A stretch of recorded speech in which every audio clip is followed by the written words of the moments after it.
हरि ओम नमो भगवते वासुदेवाय। श्री ओम नमो भगवते वासुदेवाय।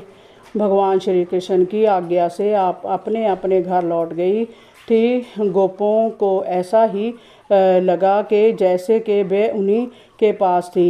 जय सब तो उनकी जोग माया थी, जिनके चरण कमलों के रज का सेवन करने से भक्तजन तुम तृप्त हो जाते हैं। जिनके साथ जोग करके जोगी जन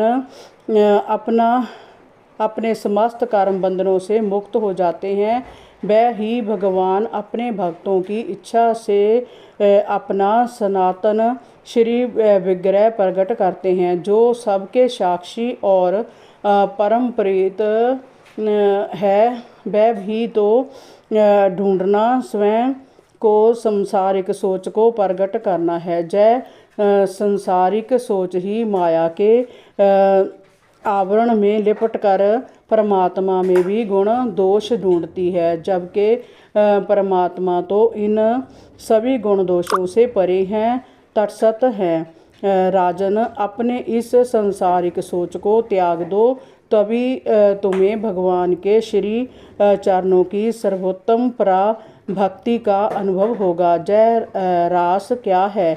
रास शब्द का मूल अर्थ रस है।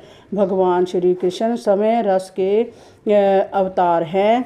जिस दिव्य क्रीड़ा में एक ही रस अनेक रसों के रूप में प्रकट होता है और अनंत रस का रसास्वादन कराता है, रस का वह रसावादन ही राम है, रास है। इसे ही महारास अथवा सच्चिदानंद कहा जाता है। भगवान के दिव्य लोक में जय लीला सदैव हुआ करती है। भगवान श्री हरि की कृपा से ही प्रेमी साधकों के हितार्थ कभी कभी जय लीला दिव्य धाम से भूमंडल पर अवतीर्ण होती है। इसे देख और सुनकर तथा गाकर अधिकारी प्रेमी पुरुष भगवान की लीला का परम आनंद लेते हैं। भगवान श्री कृष्ण का महारास मानवी होते हुए भी दिव्य है।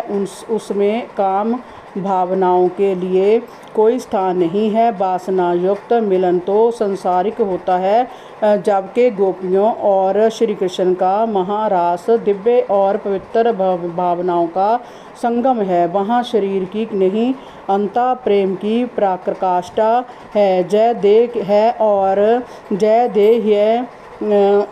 इस प्रकार का भेद भाव केवल प्रकृति के राज्य में ही होता है। अपकृत लोक में जय नहीं होता। वहाँ प्रकृति भी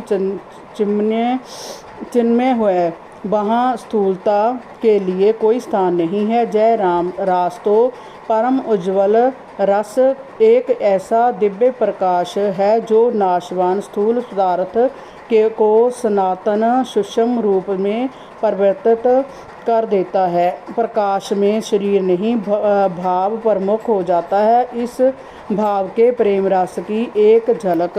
हरि ओम नमो भगवते वासुदेवाय। श्री ओम नमो भगवते वासुदेवाय।